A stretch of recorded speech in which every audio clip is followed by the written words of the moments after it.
86번 볼게요. 주제는 역사가 반복된다고들 하지만 고대의 문명의 사례를 보면 항상 그렇지는 않다. 그러니까 문명의 경우에는 항상 반복되는 것은 아니다. 이게 주제인 거야. 자, 한번 볼게요. 콤마가 양쪽에 찍혀 있으면 두 콤마 안으로 집어넣어서 괄호를 치면 되고요. 큰 문장의 안에 만약에 콤마 사이에 주어 동사가 나오면 이런 걸 우리가 삽입절이라고 하고, 삽입절은 사실 없어도 되는데 굳이 글쓴이가 집어넣은 거라고 생각을 하면 돼. 그래서 사람들이 종종 말하기를 역사는 그것 자체를 반복한다. 그 다음 ing로 시작을 하고 콤마 찍혀 있으니까 분사구문이지. 그래서 이렇게 괄호를 친 거고, 분사구문 표시를 한 거고, 괄호가 두 개니까 뒤에서부터 해석을 하는 거야. 그리고 고대 문명의 역사적 기록들을 살펴보면 몇 가지 것들이 정말로 반복해서 일어나는 것처럼 보인다. 동사의 앞에다가 do를 쓰면은 이 동사의 뜻을 강조해서 정말로 뭐뭐하다 이렇게 해석을 하면 돼.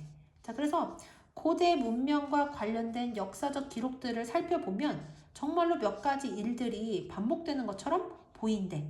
여기까지 되시죠? 자, 그 다음 넘어가서 문명은 그 다음에 여기서 as가 뭐뭐처럼 이라고 해석을 하면 되거든요. 뭐뭐이듯이 라고 해석을 해도 되고, 그래서 in the cases of 뭐뭐의 경우에 란 뜻이고, 여기에서는 두 가지 사례를 들고 있는데 첫 번째는 로마의 사례, 그리고 두 번째는 대영 제국의 사례를 들고 있어. 그래서 로마와 그리고 대영 제국의 사례에서처럼 이렇게 해석을 할 건데, 로마에 대한 설명이 관계 대명사절에 나오고 있고 대영 제국에 대한 설명이 또 관계 대명사절에 나오고 있거든. 그래서 해석이 이러이러한 로마와 그리고 이러이러한 대영 제국의 사례에서처럼 이렇게 해석을 할 거야. 자, 다시 한번 볼게요. 일단 주어 먼저 해석이니까 문명은 서기 476년 멸망을 했었던 로마와 그리고 그 다음에 여기 시간 관련된 표현이 두 개가 나오고 있거든요. 그래서 1000년 이상 이후에 라는 시간과 관련된 표현이랑, 그리고 어떤 단어 앞에다가 포스트를 붙이면 뭐뭐 이후라는 뜻이거든요. 그래서 2차 세계대전 이후 이렇게 해석을 할 거야. 자, 그래서 시간 관련된 표현이 두 개가 나왔는데 앞부분부터 먼저 해석을 할 거야. 그래서 1000년 이상이 지난 후 2차 세계대전 이후에 해체된 대영제국의 사례에서처럼 문명은 첫 번째 일단은 확장이 되고 그 다음에는 과도하게 확장이 되고 그런 다음에 어떻게 된다? 결국에는 붕괴하게 된다. 자, 이거를 다시 하나로 해석해 볼게요. 자, 일단 여기 먼저 그냥 해석을 할게.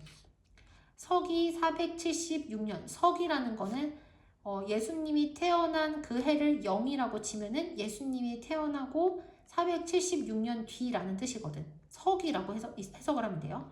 서기 476년에 멸망을 한 로마와 그리고 1000년 이상 이후에, 여기가 됐지? 1000년 이상이 지난 후가 더 괜찮겠다.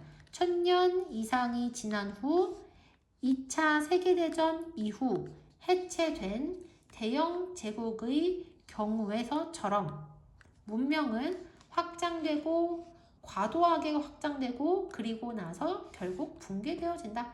그러니까 로마도 이런 과정을 거쳤고 영국 대영 제국도 이런 과정을 거쳤다. 그러니까 똑같은 일이 반복되는 것 같다 라고 우리에게 얘기를 하는 거야. 하지만 이것이 항상 그러한가? 여기까지 됐지? 자, 만일 그렇다면 고고학은 역사의 증거물들을 연구하는 학문이죠. 만일 그렇다면 고고학은 꽤나 지루할 것이다. 한 가지 것이 계속해서 반복이 될 것이다. 듣지? 하지만 그것은 고고학자들이 보는 것이 아니다.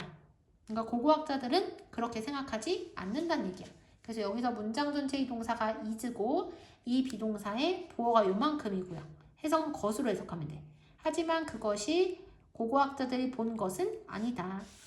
어떤 문명들은 일단 전치사 플러스 명사라서 괄호 쳤고 여기서부터 요만큼 얘를 꾸며주는 거야. conquer하면 원래 정복하다인데 여기서는 정복된이라고 해석을 할 거고요.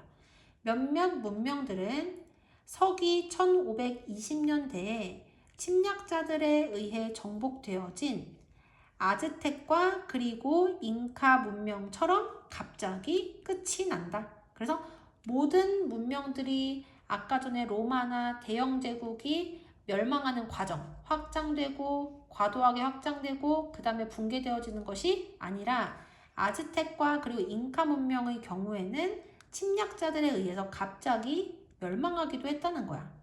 다시 몇몇 문명들은 서기 1520년대에 침략자들에 의해 정복되어진 아즈텍과 잉카처럼 갑자기 끝이 난다. 그러한 제국들, 앞에 나오는 이 두 개를 얘기하는 거야. 그러한 제국들은 결코 기회를 갖지 못했대요. 어떤 기회를 갖지 못했냐면 과도한 확장의 결과로서 붕괴할 기회조차 가지지 못했다. 그러니까 확장되고 과도하게 확장되고 그 다음 붕괴되는 이 과정을 거치기도 전에 문명이 멸망을 했다는 얘기야. 그래서 문명의 경우에 역사는 그것 자체를 반복한다 라는 이 문장은 지나친 단순화처럼 보인다.